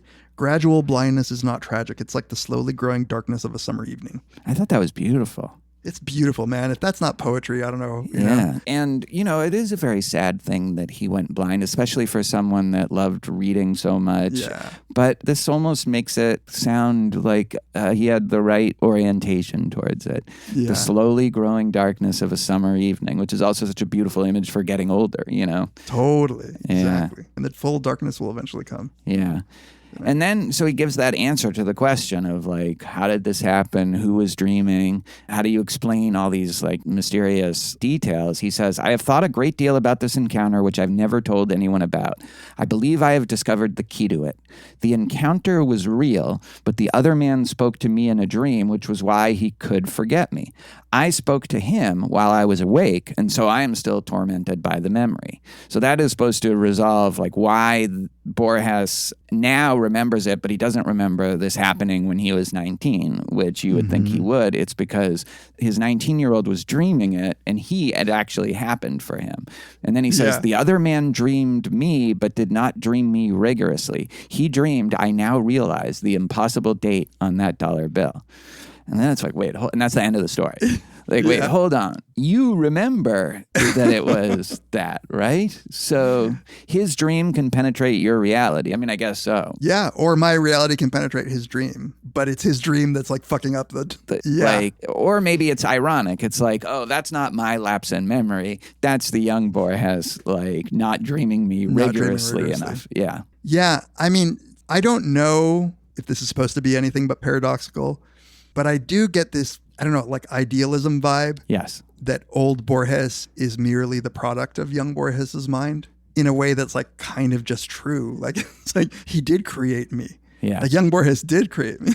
Yes. Certainly more than I created him. Like, I'm more the product of young Borges than... But he didn't create him rigorously, which is just like a kind of a funny take on it. Yeah, and I think also it's a really fascinating line, because when he says the encounter was real, but the other man spoke to me in a dream, like, you know, we know from reading Borges that saying something is real doesn't really answer a lot of questions. Because, and he even said it before, like, there's a way in which everything is real, you know? And everything is a dream. And everything is a dream. Yes. Yeah. It's all a dream. Like, being in this universe. Dreams is such a theme in Borges. And this is one of his, well, I don't know. Is it one of his dreamiest stories? I don't know. Yeah, I don't know. I mean, it's surreal. Like, there's something about the autobiographical aspects to it that gives it this surreality. But also kind of grounds it. Yeah, kind of does both at the That's same what makes time. it more uncanny, Yeah, right? yeah. There are Borges stories that are uncannier than others, and this is one of the uncanny ones. Yeah.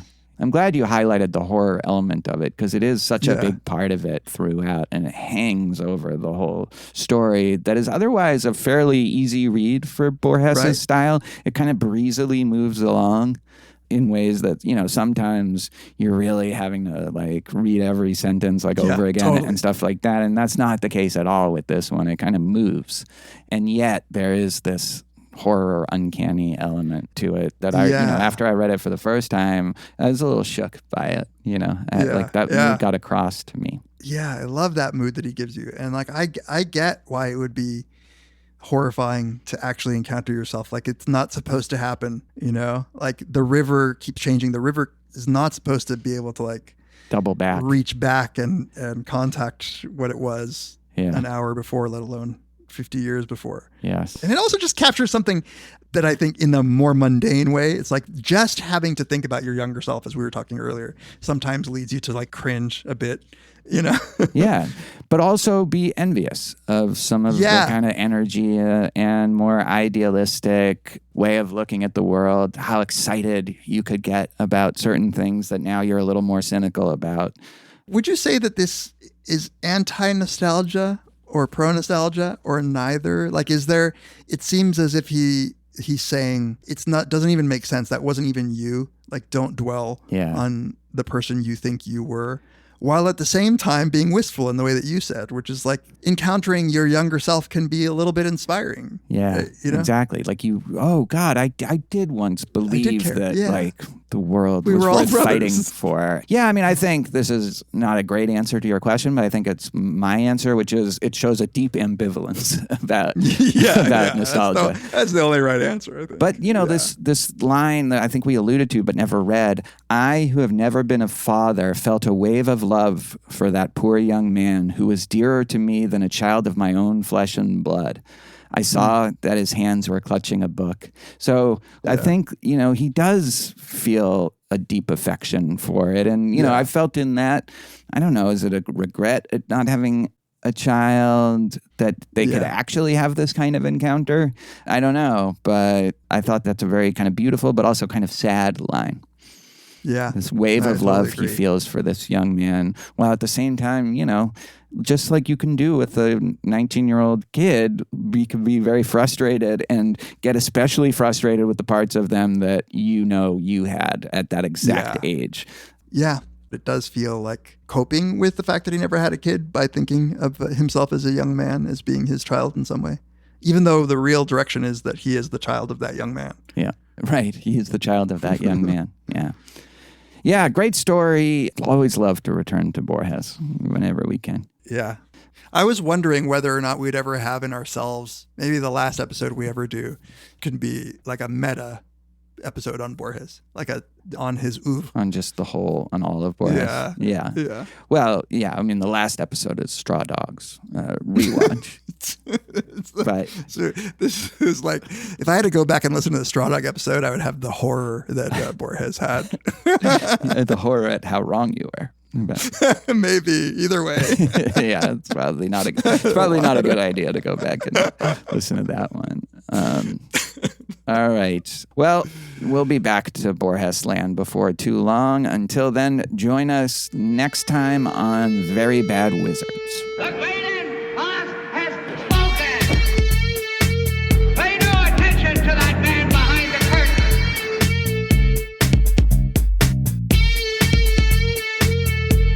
Who are you? Who are you? A very bad man. I'm a very good man. Good man. They think deep thoughts, and with no more brains than you have. Pay no attention to that man. Anybody can have a brain. You're a very bad man. I'm a very good man. Just a very bad wizard. The Other by Jorge Luis Borges. The incident occurred in February 1969 in Cambridge, north of Boston. I didn't write about it then because my foremost objective at the time was to put it out of my mind, so as not to go insane. Now, in 1972, it strikes me that if I do write about what happened, people will read it as a story, and in time, I, too, may be able to see it as one. I know that it was almost horrific while it lasted, and it grew worse yet through the sleepless nights that followed. That does not mean that anyone else will be stirred by my telling of it. It was about 10 o'clock in the morning. I was sitting comfortably on a bench beside the Charles River. Some 500 yards to my right, there was a tall building whose name I never learned. Large chunks of ice were floating down the gray current. Inevitably, the river made me think of time, Heraclitus' ancient image. I had slept well. The class I'd given the previous evening had, I think, managed to interest my students. There was not a soul in sight. Suddenly, I had the sense, which psychologists tell us is associated with states of fatigue, that I had lived this moment before. Someone had sat down on the other end of my bench. I'd have preferred to be alone, but I didn't want to get up immediately for fear of seeming rude. The other man had started whistling. At that moment, there occurred the first of the many shocks that morning was to bring me. What the man was whistling, or trying to whistle, I've never been able to carry a tune, was the popular Argentine Milonga La Tapera by Elias Regules. The tune carried me back to a patio that no longer exists, into the memory of Álvaro Melián Lafinur, who died so many years ago. Then there came the words.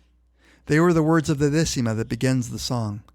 The voice was not Álvaro's, but it tried to imitate Álvaro's. I recognized it with horror. I turned to the man and spoke. "Are you Uruguayan or Argentine?" "Argentine, but I've been living in Geneva since 14, came the reply. There was a long silence. Then I asked a second question.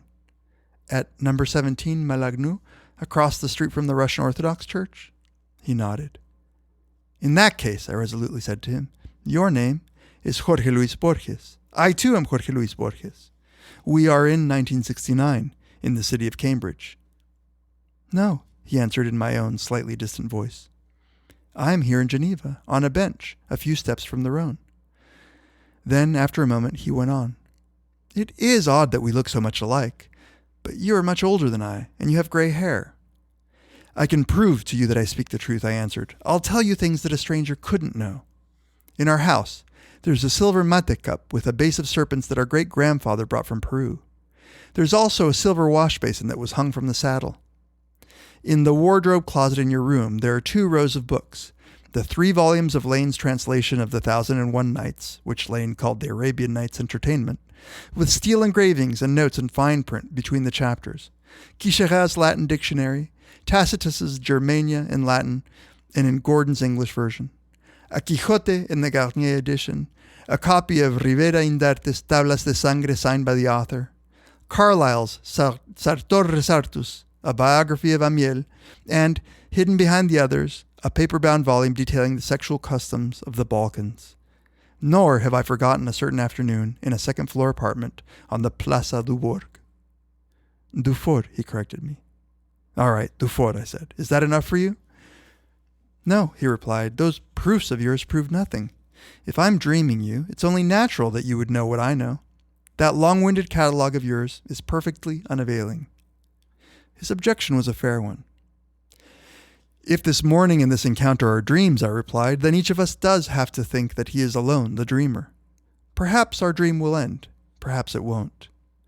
Meanwhile, our clear obligation is to accept the dream as we have accepted the universe and are having been brought into it, and the fact that we see with our eyes and that we breathe." "But what if the dream should last?" he asked anxiously. In order to calm him, and calm myself as well, I feigned a self-assurance I was far from truly feeling. "My dream," I told him, "has already lasted for 70 years. And besides, when one wakes up, the person one meets is always oneself. That is what's happening to us now, except that we are 2. Wouldn't you like to know something about my past, which is now the future that awaits you?"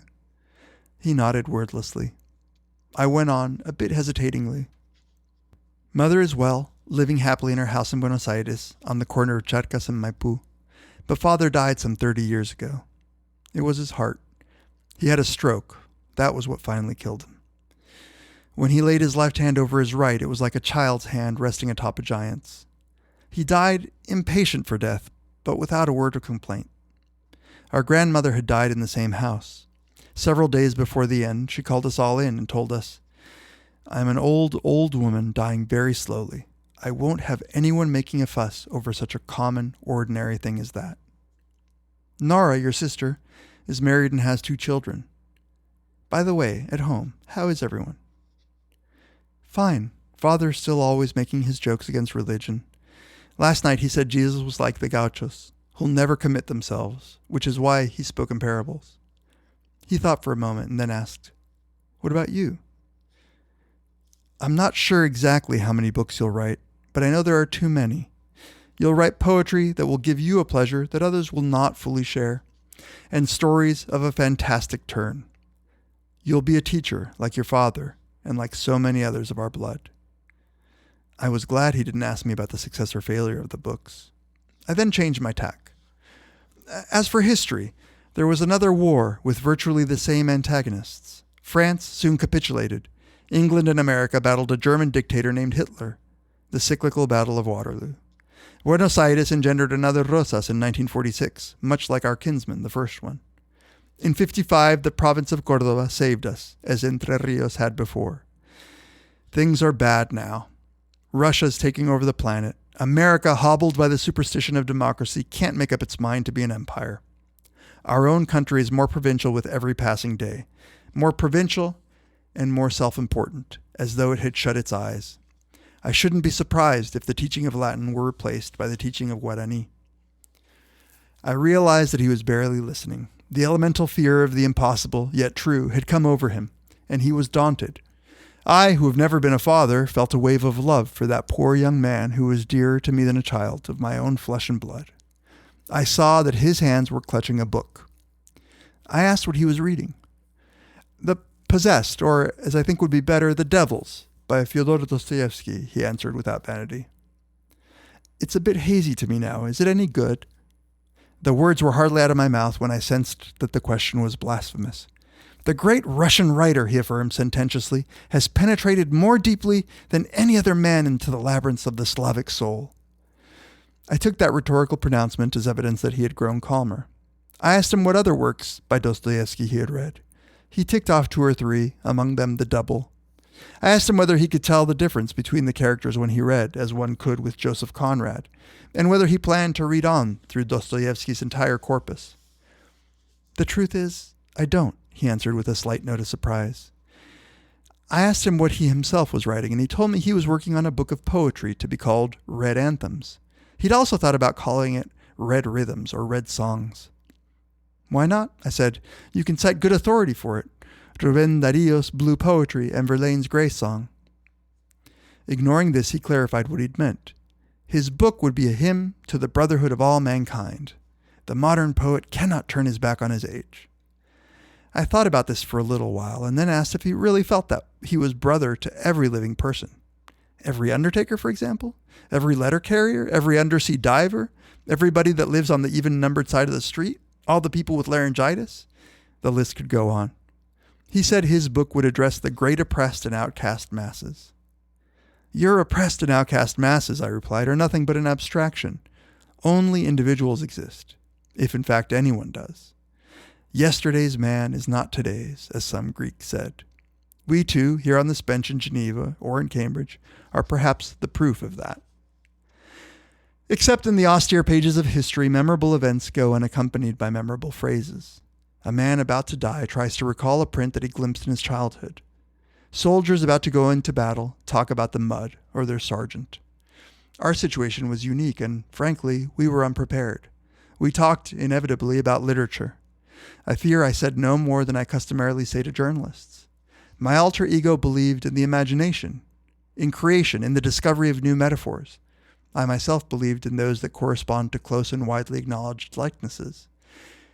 Those our imagination has already accepted: old age and death, dreams and life, the flow of time and water. I informed the young man of this opinion, which he himself was to express in a book years later. But he was barely listening. Then, suddenly, he spoke. "If you have been me, how can you explain the fact that you've forgotten that you once encountered an elderly gentleman who, in 1918, told you that he too was Borges?" I hadn't thought of that difficulty. I answered with conviction. Perhaps the incident was so odd, I made an effort to forget it. He ventured a very timid question. "How's your memory?" I realized that for a mere boy not yet 20, a man of 70-some-odd years was practically a corpse. It's often much like forgetfulness, I answered, but it can still find what it's sent to find. I'm studying Anglo-Saxon, and I'm not at the foot of the class. By this time, our conversation had lasted too long to be a conversation in a dream. I was struck by a sudden idea. I can prove to you this minute, I said, that you aren't dreaming me. Listen to this line of poetry. So far as I can recall, you've never heard it before. I slowly intoned the famous line, L'hydre univers, tordant son corps écaillé d'astres. I could sense his almost fear-stricken bafflement. He repeated the line softly, savoring each glowing word. It's true, he stammered. I could never write a line like that. Hugo had brought us together. I now recall that shortly before this, he had fervently recited that short poem in which Whitman recalls a night shared beside the sea, a night when Whitman had been truly happy. If Whitman sang of that night, I observed, it's because he desired it, but it never happened. The poem gains in greatness if we sense that it is the expression of a desire, a longing, rather than the narration of an event. He stared at me. You don't know him, he exclaimed. Whitman is incapable of falsehood. A half-century does not pass without leaving its mark. Beneath our conversation, the conversation of two men of miscellaneous readings and diverse tastes, I realized that we would not find common ground. We were too different, yet too alike. We could not deceive one another, and that makes conversation hard.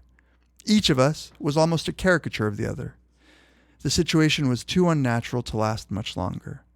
There was no point in giving advice, no point in arguing, because the young man's inevitable fate was to be the man that I am now. Suddenly, I recalled a fantasy by Coleridge. A man dreams that he is in paradise and he is given a flower as proof. When he wakes up, there is the flower. I hit upon an analogous stratagem. Listen, I said, do you have any money? Yes, he replied, about 20 francs. I invited Simon Chichlinski to have dinner with me at the Crocodile tonight. Tell Simon that he'll practice medicine in Carouge and that he will do a great deal of good. Now, give me one of your coins. He took 3 silver pieces and several smaller coins out of his pocket. He held out one of the silver pieces to me. He didn't understand. I handed him one of those ill-advised American bills that are all of the same size, though of very different denominations. He examined it avidly. Impossible, he cried. It's dated 1964. Months later, someone told me that banknotes are not dated. All this is a miracle, he managed to say, and the miraculous inspires fear. Those who witnessed the resurrection of Lazarus must have been terrified. We haven't changed a bit, I thought, always referring back to books. He tore the bill to shreds and put the coin back in his pocket. I had wanted to throw the coin he gave me in the river. The arc of the silver coin disappearing into the silver river would have lent my story a vivid image, but fate would not have it. I replied that the supernatural, if it happens twice, is no longer terrifying. I suggested that we meet again the next day on that same bench that existed in 2 times and 2 places. He immediately agreed, then said without looking at his watch that it was getting late. He had to be going. Both of us were lying, and each of us knew that the other one was lying. I told him that someone was coming to fetch me. Fetch you? He queried. Yes, when you reach my age, you'll have almost totally lost your eyesight. You'll be able to see the color yellow and light and shadow. But don't worry, gradual blindness is not tragic. It's like the slowly growing darkness of a summer evening. We parted without having touched one another. The next day I did not go to the bench. The other man probably didn't either. I've thought a great deal about this encounter, which I've never told anyone about. I believe I've discovered the key to it. The encounter was real, but the other man spoke to me in a dream, which was why he could forget me. I spoke to him while I was awake, and so I am still tormented by the memory. The other man dreamed me, but he did not dream me rigorously. He dreamed, I now realize, the impossible date on that dollar bill. El otro, por Jorge Luis Borges. El hecho ocurrió en el mes de febrero de 1969, al norte de Boston, en Cambridge. No lo escribí inmediatamente porque mi primer propósito fue olvidarlo para no perder la razón. Ahora en 1972, pienso que si lo escribo los otros lo leerán como un cuento y, con los años, lo será tal vez para mí. Sé que fue casi atroz mientras duró, y más aún durante las desveladas noches que lo siguieron. Ello no significa que su relato pueda conmover a un tercero. Serían las 10 de la mañana. Yo estaba recostado en un banco frente al río Charles. A unos 500 metros a mi derecha había un alto edificio cuyo nombre no supe nunca. El agua gris acarreaba largos trozos de hielo. Inevitablemente el río hizo que yo pensara en el tiempo, la milenaria imagen de Heráclito. Yo había dormido bien. Mi clase de la tarde anterior había logrado, creo, interesar a los alumnos. No había un alma a la vista. Sentí de golpe la impresión, que según los psicólogos corresponde a los estados de fatiga, de haber vivido ya aquel momento. En la otra punta de mi banco alguien se había sentado. Yo hubiera preferido estar solo, pero no quise levantarme enseguida para no mostrarme incivil. El otro se había puesto al silbar. Fue entonces cuando ocurrió la primera de las muchas zozobras de esa mañana. Lo que silbaba, lo que trataba de silbar, nunca ha sido muy entonado, era el estilo criollo de la tapera, de Elías Régules. El estilo me retrajo a un patio que ha desaparecido y a la memoria de Álvaro Medián Lafinur, que hace tantos años ha muerto. Luego vinieron las palabras. Eran las de la 10ª del principio. La voz no era la de Álvaro, pero quería parecerse a la de Álvaro. La reconocí con horror. Me la acerqué y le dije: «Señor, ¿usted es oriental o argentino?» «Argentino, pero desde el 14 vivo en Ginebra», fue la contestación. Hubo un silencio largo. Le pregunté: «¿En el número 17 de Malagnu, frente a la iglesia rusa?» Me contestó que sí. «En tal caso», le dije resueltamente, «usted se llama Jorge Luis Borges. Yo también soy Jorge Luis Borges. Estamos en 1969 en la ciudad de Cambridge». «No», me respondió con mi propia voz un poco lejana. Al cabo de un tiempo insistió: «Yo estoy aquí en Ginebra, en un banco, a unos pasos del Ródano. Lo raro es que nos parecemos, pero usted es mucho mayor, con la cabeza gris». Yo le contesté: «Puedo probarte que no miento. Voy a decirte cosas que no puede saber un desconocido. En casa hay un mate de plata con un pie de serpientes que trajo del Perú nuestro bisabuelo. También hay una palangana de plata que pendía del arzón. En el armario de tu cuarto hay 2 filas de libros, los 3 volúmenes de las 1001 noches de Lane, con grabados en acero y notas en cuerpo menor entre capítulo y capítulo, el diccionario latino de Quicherat, la Germania de Tácito en latín y en la versión de Gordon, un Don Quijote de la Casa Garnier, las tablas de sangre de Rivera Indarte con la dedicatoria del autor, el Sartor Resartus de Carlyle, una biografía de Amiel y, escondido detrás de los demás, un libro en rústica sobre las costumbres sexuales de los pueblos balcánicos. No he olvidado tampoco un atardecer en un primer piso de la Plaza Dubourg. «Dufour», corrigió. «Está bien, Dufour. ¿Te basta con todo eso?» «No», respondió. «Esas pruebas no prueban nada. Si yo lo estoy soñando, es natural que sepan lo que yo sé. Su catálogo prolijo es del todo vano». La objeción era justa. Le contesté: «Si esta mañana y este encuentro son sueños, cada uno de los dos tiene que pensar que el soñador es él. Tal vez dejemos de soñar, tal vez no. Nuestra evidente obligación, mientras tanto, es aceptar el sueño, como hemos aceptado el universo, y haber sido engendrados, y mirar con los ojos y respirar». «¿Y si el sueño durará?», dijo con ansiedad. Para tranquilizarlo y tranquilizarme, fingí un aplomo que ciertamente no sentía. Le dije: «Mi sueño ha durado ya 70 años. Al fin y al cabo, al recordarse, no hay persona que no se encuentra consigo misma. Es lo que nos está pasando ahora, salvo que somos 2. ¿No querés saber algo de mi pasado, que es el porvenir que te espera?» Asintió sin una palabra. Yo proseguí un poco perdido. Madre está sana y buena en su casa de Charcas y Maipú, en Buenos Aires, pero padre murió hace unos 30 años. Murió del corazón. Lo acabó una hemiplegia. La mano izquierda, puesta sobre la mano derecha, era como la mano de un niño sobre la mano de un gigante. Murió con impaciencia de morir, pero sin una queja. Nuestra abuela había muerto en la misma casa. Unos días antes del fin, nos llamó a todos y nos dijo: «Soy una mujer muy vieja que está muriéndose muy despacio.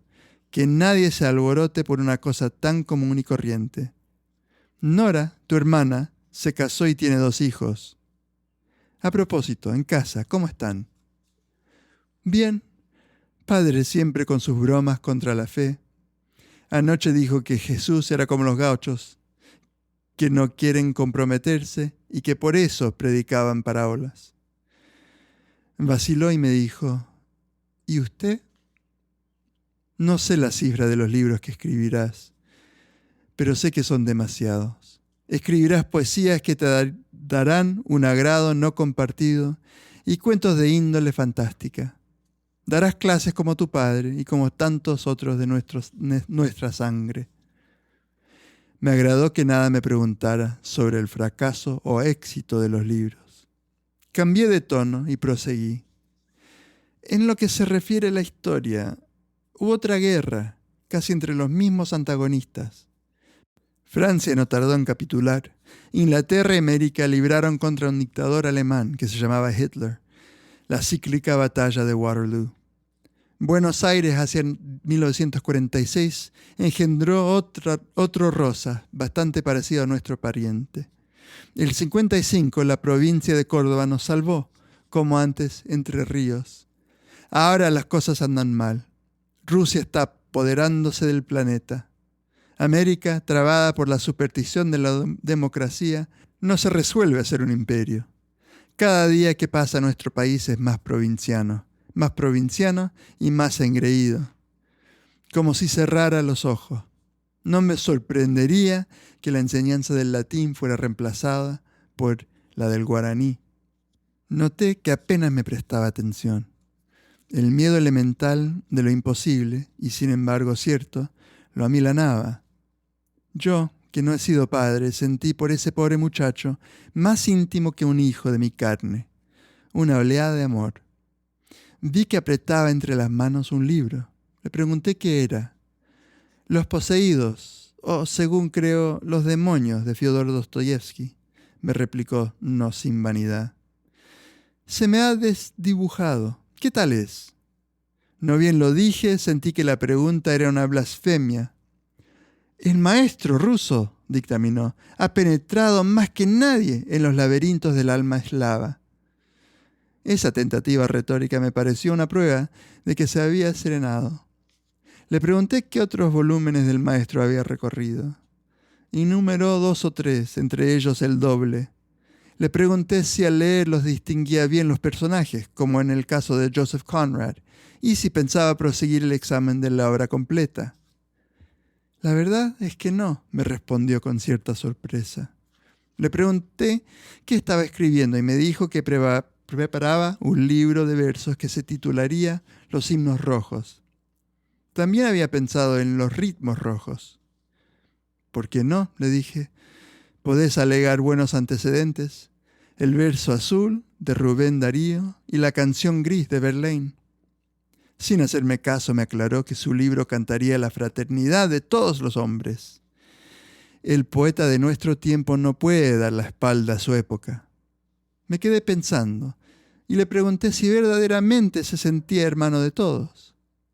Por ejemplo, de todos los empresarios de pompa fúnebre, de todos los carteros, de todos los buzos, de todos los que viven en la acera de los números pares, de todos los afónicos, etc.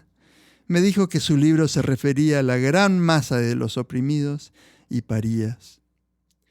«Tú, masa de oprimidos y de parías», le contesté, «no es más que una abstracción. Solo los individuos existen, si es que existe alguien. El hombre de ayer no es el hombre de hoy», sentenció algún griego. «Nosotros dos, en este banco de Ginebra o de Cambridge, somos tal vez la prueba. Salvo en las severas páginas de la historia, los hechos memorables prescinden de frases memorables. Un hombre a punto de morir quiere acordarse de un grabado entrevisto en la infancia. Los soldados que están por entrar en la batalla hablan del barro o del sargento. Nuestra situación era única y francamente no estábamos preparados. Hablamos fatalmente de letras. Temo no haber dicho otras cosas que las que suelo decir a los periodistas.